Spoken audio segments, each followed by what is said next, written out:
Assalamualaikum warahmatullahi wabarakatuh. Halo, selamat datang kembali lagi bersama saya Wira Kurnia Lestari, tutor geografi kelas 11 paket C. Baiklah teman-teman, kali ini kita akan membahas tentang dinamika penduduk dan pengembangan wilayah urban. Minggu pertama ini kita akan membahas terkait identifikasi gejala demografi dan perubahan lahan. Oke, teman-teman, sebelum kita mulai pembelajaran, kakak mau tanya dulu nih, siapa yang sering pergi atau kerja harus perang dulu sama macet? Atau siapa nih yang pernah antri panjang banget cuma buat beli bensin atau naik kereta? Pasti capek banget ya. Nah, tapi sadar nggak sih teman-teman, apa yang kita rasakan itu kayak keringat, klakson, desak-desakan itu sebenarnya merupakan gejala demografi yang nyata. Mau tahu seperti apa?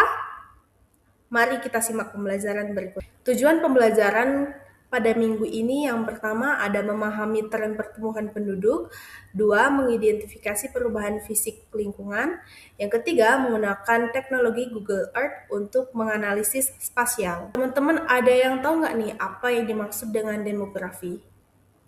Oke, betul. Demografi adalah ilmu yang mempelajari dinamika kependudukan manusia. Demografi ini meliputi ukuran, struktur, dan distribusi penduduk, serta bagaimana jumlah penduduk berubah setiap waktu akibat kelahiran, kematian, migrasi, serta penuaan. Seperti ada yang pertama itu ada populasi, distribusi, dan vitalitas. Sedangkan tren urbanisasi itu adalah pergeseran ke kota. Fenomena global menunjukkan pergerakan masif dari desa ke kota. Di Indonesia, perluasan wilayah urban seringkali tidak terkendali, menciptakan kepadatan tinggi di pusat-pusat ekonomi baru, dan hal ini dapat memicu akan lahan hunian yang mendesak, seringkali mengorbankan lahan hijau produktif. Jadi lahan-lahan yang hijau itu akan dipadati dengan perumahan warga sekitar atau bangunan-bangunan lainnya. Dengan kepadatan akan terus bertambah seiring berjalannya waktu.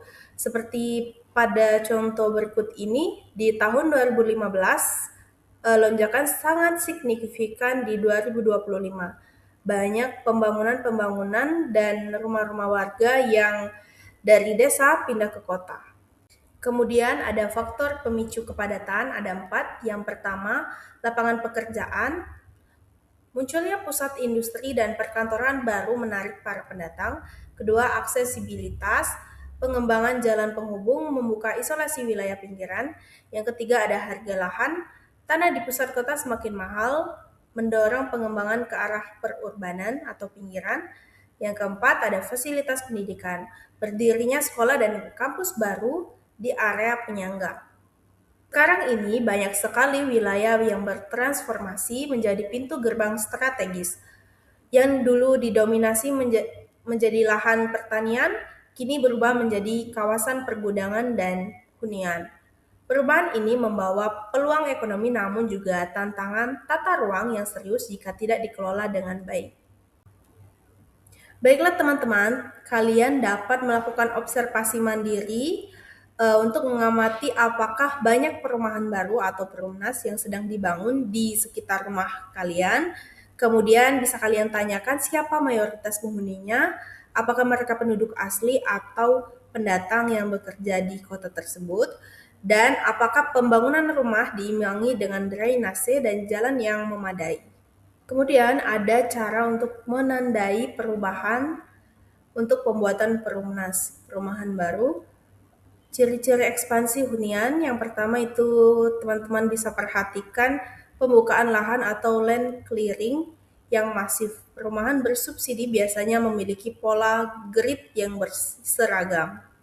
Kemudian di sebelahnya ada kehadiran alat berat dan material bangunan adalah indikator utama bahwa wilayah tersebut sedang mengalami urban sprawl atau perembetan kota. Siapa tetangga baru kita, apakah dia termasuk kelompok pekerja atau implikasi sosial?